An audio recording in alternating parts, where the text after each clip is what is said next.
Welcome back to the In the Company of Friends podcast. I'm your host, Adam Alloway. Today we are joined by the Dean of the DeMoore College of Liberal Arts here at Assumption University. The Dean joined Assumption back in July 2024. Previously, he served as the chair of the Political Science Department at Samford University in Alabama and at Saginaw Valley State University in Michigan. He also served as the director of several civic education programs for high school teachers and students. Please welcome Professor Lee Trepanier.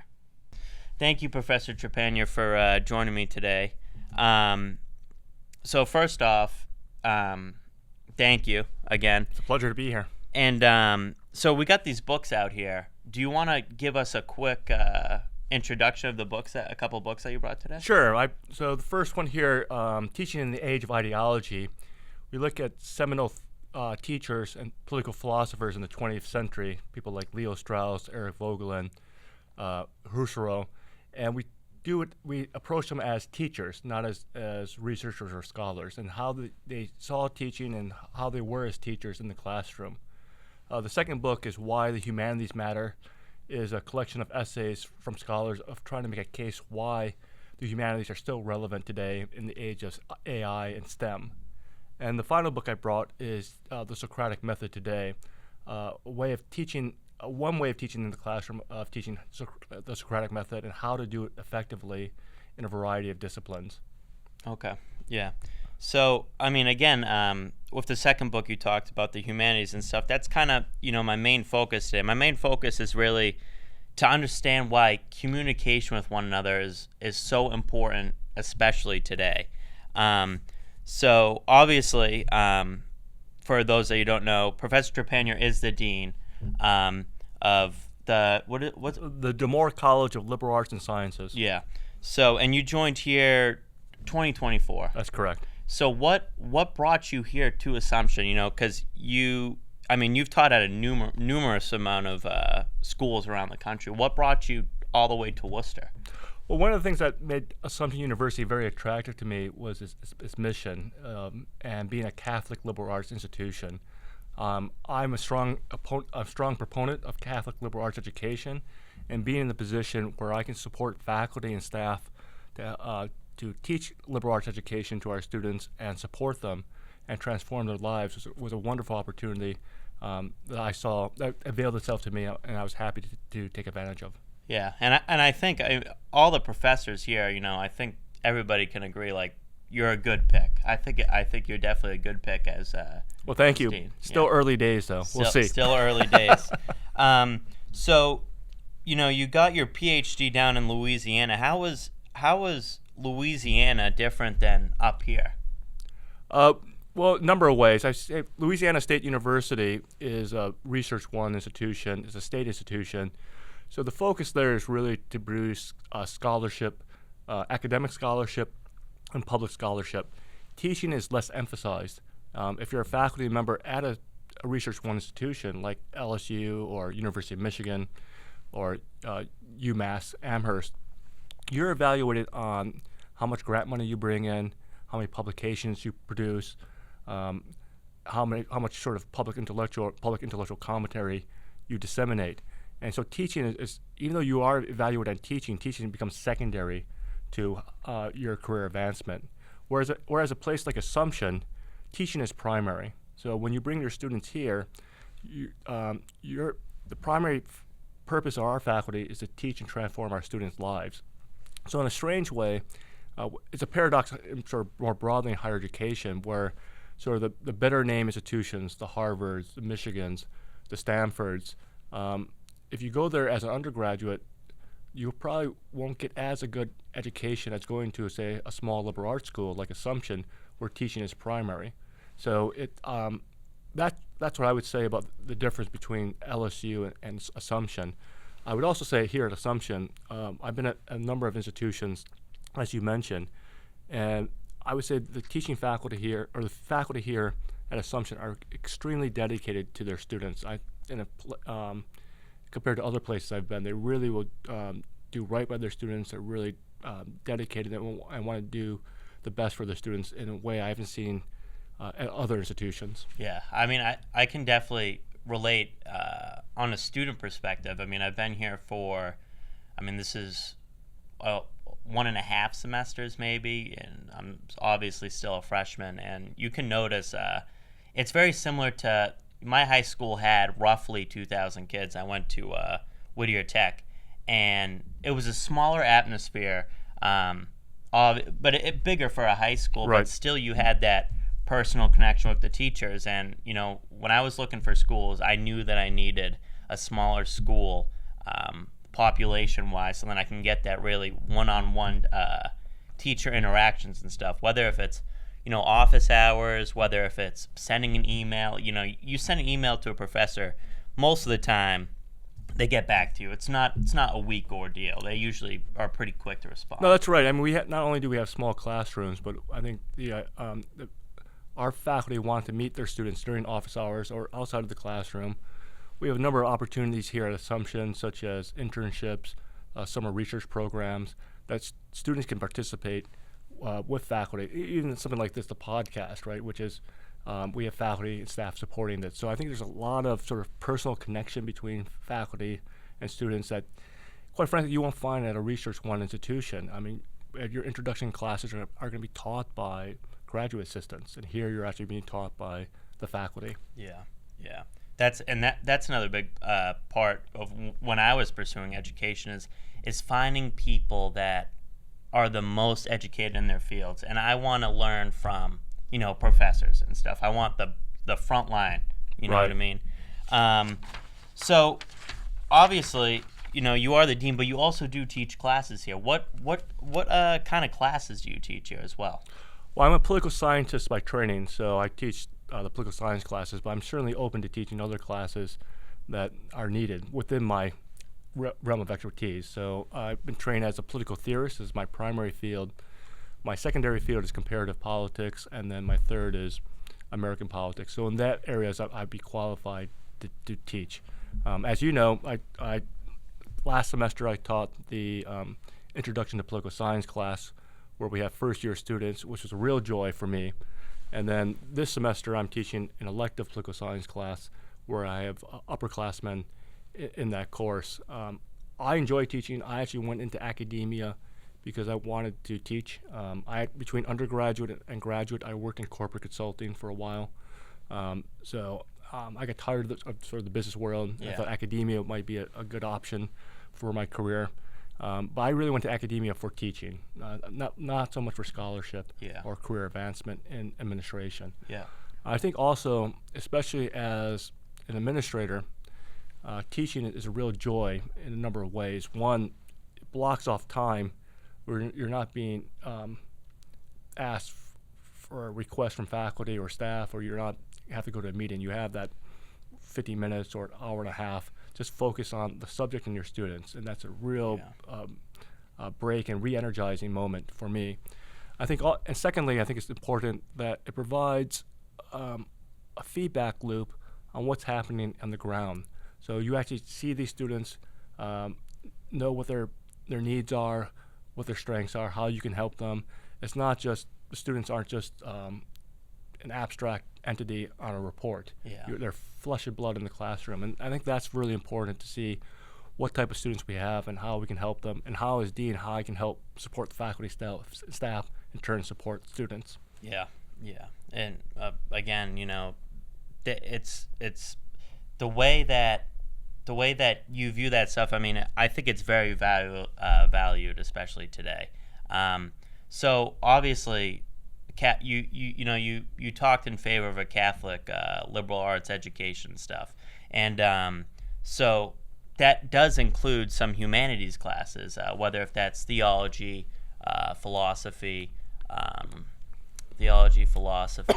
and political science. Yeah, and English and history, and other humanities classes too. So why do you think that humanity classes are important to take, and not just taking? So say for example you went to a really high-end business school, and they taught finance classes for 4 years. What are you getting differently when you take a year or 2 years of humanity classes versus taking 4 years of major specific classes? Sure. No, I think it's a great question. Especially it's a relevant question today, where people I think it's a legitimate question because college education now is very expensive for students, and they want to know what they're getting, what's the return on investment when they go to an institution. So why am I taking, if I'm a business major or a nursing major or some other pre-professional degree, why do I have to take all these other classes that are not relevant to my major? Yeah. How is that going to help me? And I'm sure many kids are asking the same question. Why am I spending all my money on these classes that I don't see any connection to what I'm doing? Yeah. It's a legitimate question, I think, and I think here assumption, what we have in our general education program we call the foundation program, which requires the humanities and other courses as well, social science classes, math classes. I would say the key, there's a couple of reasons why the humanities matter. I think first is that I would argue it introduces the students to a tradition of thought and practices and values, stretching back to the Greeks, and the Romans, the medieval era, to the Enlightenment today.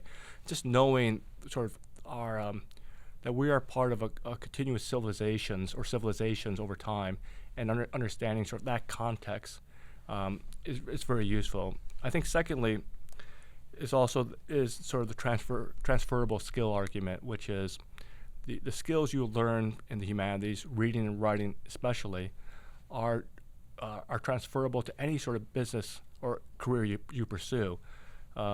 What's going to now, in fairness, let's say if you take a philosophy class, you're not going to be asked to write about Aristotle or Plato or Kant. Yeah. But those skills you develop in reading difficult texts, making sense of it, articulating your thoughts both in speech and in writing, are necessary skills that are going to be useful for you in your, say, finance degree or accounting degree or whatever it may be. And then finally, I would say the humanities, or more broadly liberal arts education, really equips now values and skills that are going to make a student a thoughtful human being, an intellectually serious human being, a good citizen, things that matter outside of work as well. So I think here at Assumption what we're trying to do is educate the whole person, not just sort of make, for example, make an accountant a very good accountant, or making a finance person a very good person in finance. Rather, we want to make them as really an ethical, moral human being. We want to have them participate in their community. We want to be dedicated to the common good. And the humanities, I think, in a way, touch upon those subjects in a way that more deeply and more intimately than you find in the social sciences or pre-professional degrees. I mean, the reality is that the average American today, they'll go through probably somewhere between 10 to 15 jobs in their lifetime, right? Yeah. And so and that's going to will be accelerated now with the event of artificial intelligence and learning language models and other breakthroughs in technologies. And so human beings are going to have to adapt. Yeah. Right. And so I think liberal arts education, broadly construed, prepares our students to do that, to adapt to a future that's unknown. Quite frankly, we don't know what the future market will be for employment, and that is to provide you those skills and those values and that confidence to be successful in those areas. One of the things, for example, we hear in the public discourse of higher education is regarding AI. In AI, they really mean the learning language models, but we'll just call it AI for now. Yeah. And the humanities faculty and humanities programs feel very threatened by this. But I've argued this is actually the opposite. The programs that will be most threatened by AI are pre-professional programs, right? So if you're in accounting and AI can do accounting better than you, what is your role? Exactly. What is your skills, or finance, or marketing, things of that sort? I think there is a need for humans in marketing, finance, and accounting, but they have to redefine themselves in a way much more radically than you'll find, say, in an English major or a history major or a philosophy major or theology major. So I think, broadly speaking, liberal arts education, we're trying to educate the whole person and prepare you for, I would say, an exciting future that's unknown. Yeah. So to the basic prospective student that tours, 10 schools, right? Right. most of the time most of the time it kind of all leads to one thing. I'm gonna learn whatever. Chances are the student knows what they're taking for a major. Sometimes not, which is totally fine. And they always look after the 4 years. They don't look during the 4 years. So from a employer point of view, what on a resume saying, I took 2 years so I'm a finance major, 2 years of finance classes, and I took 2 years of foundations classes. On a resume, what does that look like from an employer standpoint? Is that, you talked about AI and stuff, and I can definitely agree with that point.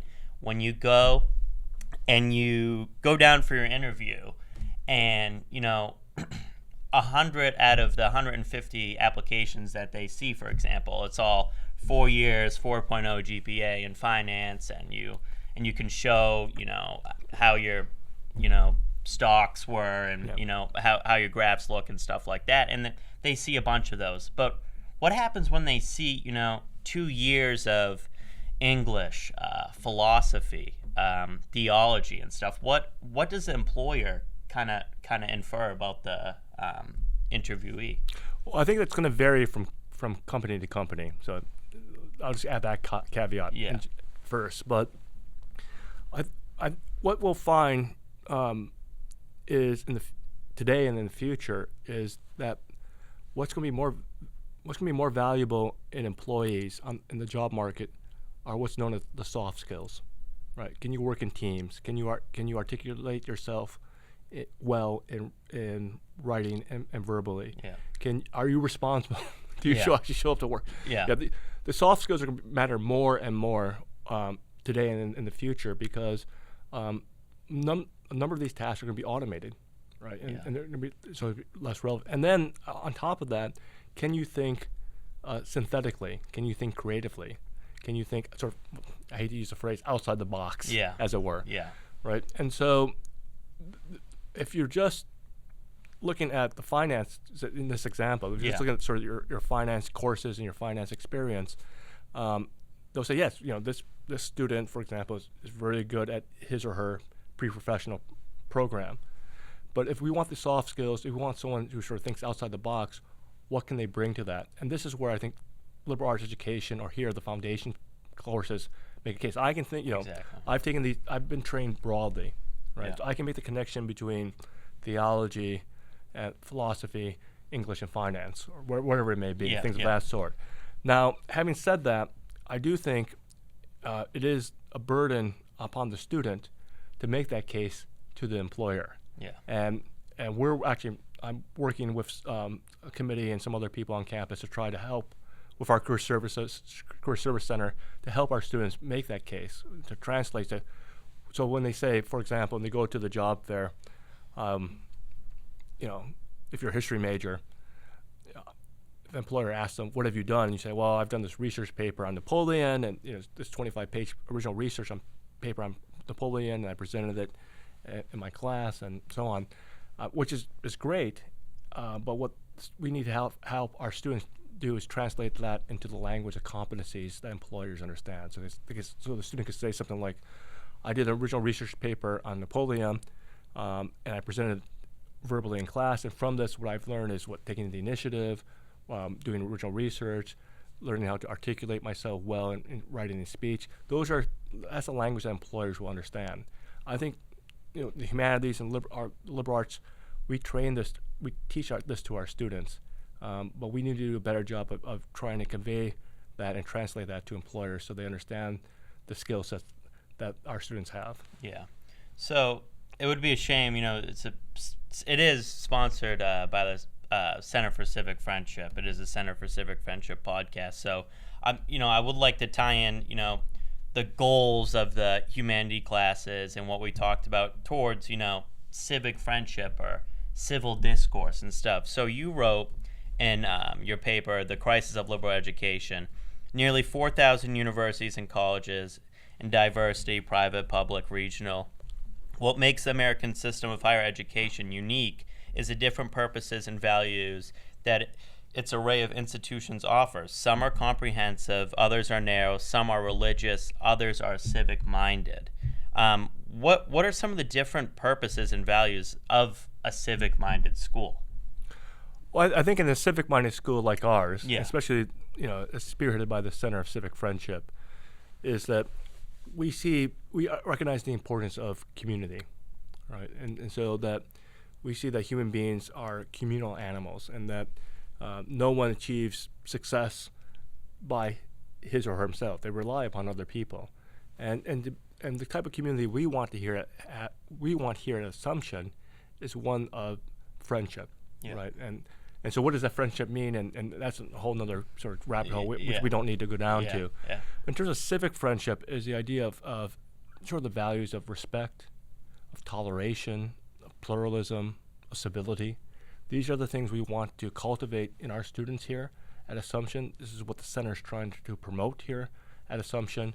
And most importantly, this is a key skill set and value that employers want in their employees. Like you can imagine if you're a manager of a company and you're hiring people, you don't want to hire a disagreeable person, right? Yeah. You want someone, who can get along with your employees, who understands the value of teamwork, right? And that's the benefit to everyone. I think that makes the employee happy, but also makes the company stronger too, because the manager's not spending all of his or her time on the 2 or 3 employees that are causing problems. Yeah.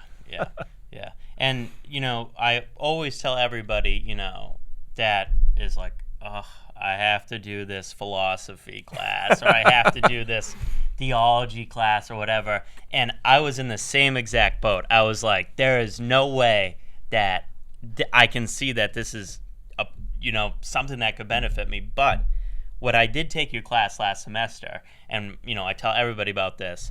You posed a question. You said, would you rather take 4 years, so major in account, 4 years of finance classes, or would you rather keep the humanities classes and then do your finance classes? And I said, I'm taking the finance classes any day of the week. I said, I'm taking them. I want to learn everything that I can. And for about 10 minutes, you convinced me, and I'm pretty hard to convince, that there is a goal on taking these classes. It makes sense to take the classes. And now I see it more every day.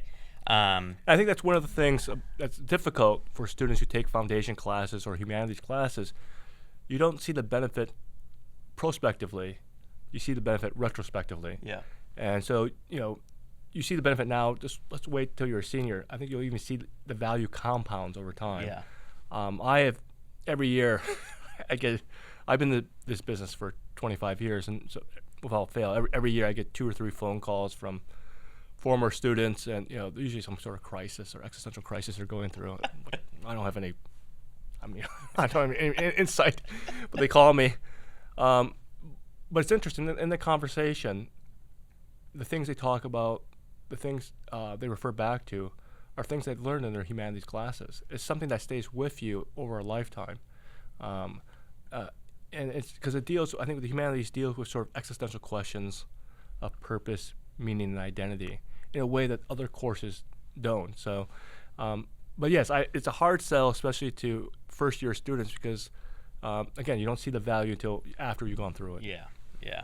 And, I even still, after the semester on my winter break, taking a couple of these classes, like, even if you don't, from my student perspective, even if you don't memorize exactly what they're talking about, but when you read the difficult reading and when you participate in classes, and it sounds bizarre hearing it from me, but like, if you participate in classes and you start talking about stuff that's hard to talk about, and you start figuring it out, it gives you like a skill point. It gives you that ability to talk in these really highly intellectual readings, talking about them.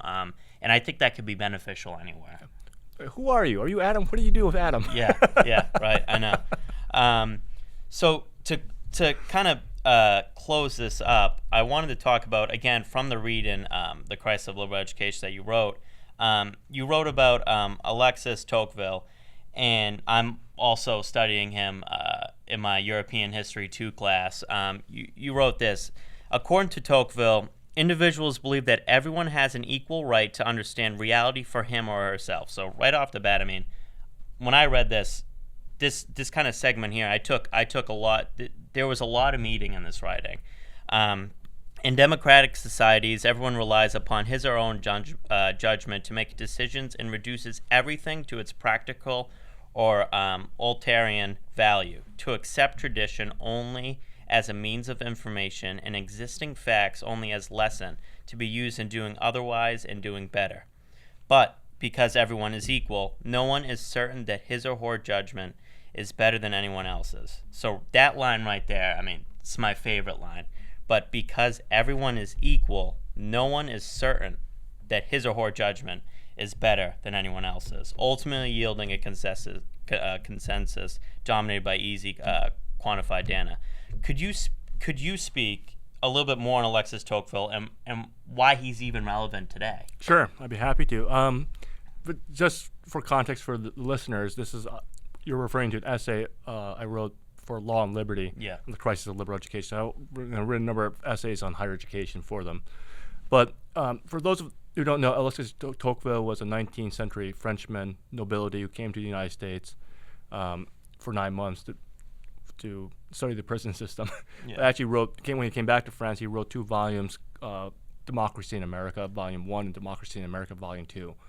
And I would strongly recommend it to anyone who really wants to understand this country. It's probably one of the most insightful commentaries of the United States. Some things he gets wrong, but many things he gets right.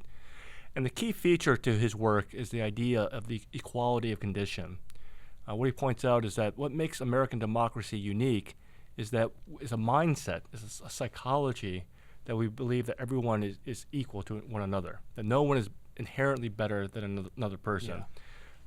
So I often use the example in class, like when, if I'm shopping at a grocery store and a student's in front of me in line, the student's going to have me waiting at the back of the line just like everyone else. I'm treated equally, regardless of my education or my income or whatever it may be. That's the equality of condition mindset we have in this country.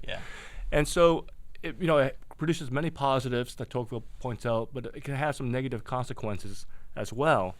And one of the things he points out that it can lead to is that because no one thinks they're better than anybody else, it creates sort of a flattened existence.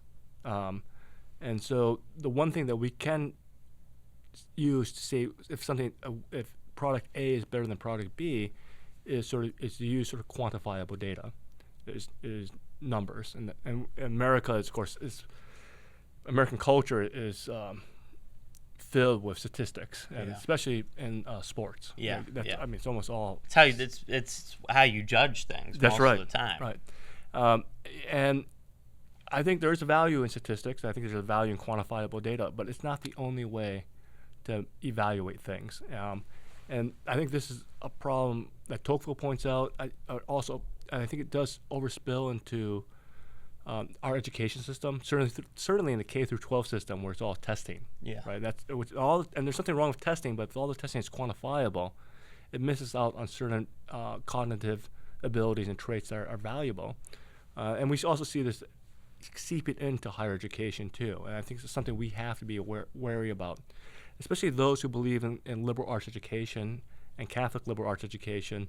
Quantifiable data is useful, but there are some things that in our pedagogy, in the way we teach our students, and the way we transform their lives that can't be captured through data, right? And are perhaps as important or maybe more important than what is sort of what metric you use. And so that's what I'm trying to point out in the essay is that I'm not against data. I want to make very clear about that. But there's a limitation about it, and we have to use, quite frankly, human judgment to complement the data that's produced. And so that's really the point of the quote of the essay.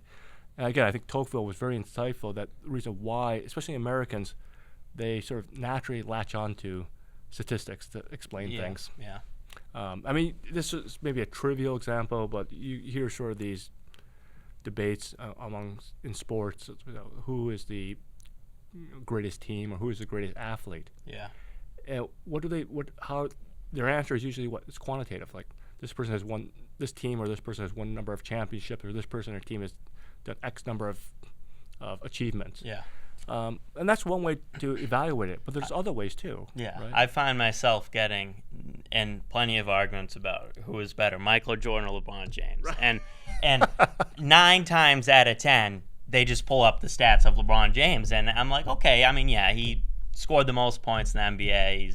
He's played against some of the best players, but Michael Jordan might not have the stats, but he definitely is the greatest basketball player of all time. That I think when you show the characteristics of one person that might not have the statistics as another, it doesn't necessarily mean that the person that has better statistics, like, could be I'm going to a job interview and they're like, oh well, this kid's took finance for 4 years and he's been on a roll and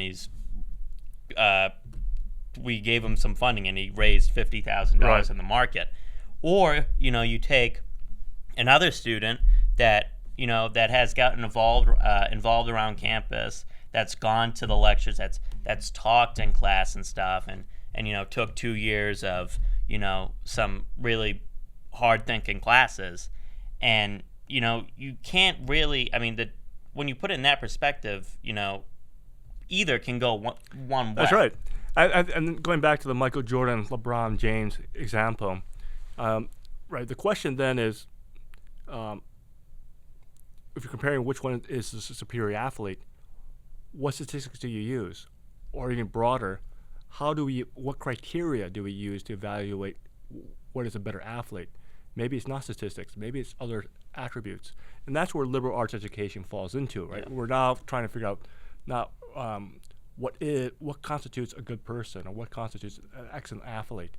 Same thing in the employer example. What constitutes, a better employee in this case? And so that's what I think the real benefit of a Catholic liberal arts education brings, is for you to think, to have you step back and sort of think what really matters in this case, and sort of think past the statistics and the ready-made arguments at hand, and have you think thoughtfully and critically what's at the heart of what you're trying to do. And couldn't have said it better myself. Dean Trepanier, thank you for joining me today. Pleasure. I appreciate it. And the humanities classes matter. They do matter. And, whether if, your friend says, oh, no, it doesn't matter, I believe it matters. And, he believes it matters. And Assumption is a great place to pursue this dream. So, again, thank you, and I appreciate it. It's been a pleasure. Thank you.